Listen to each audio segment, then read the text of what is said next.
Maraming Pinoy sa certain country or continent. Nagtatransform siya ng Philippine flag. Tapos, as you can see sa point in the scene. Okay siya lively. Kumbaga, it fits dun sa isang malaking 100 years of Lasallian presence. Talagang Christmas festive yung dating. What?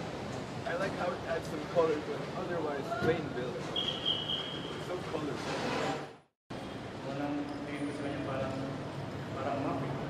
Pero dating sa baba, mayroong mga disenyo na parang Pasko, mayroong star-star.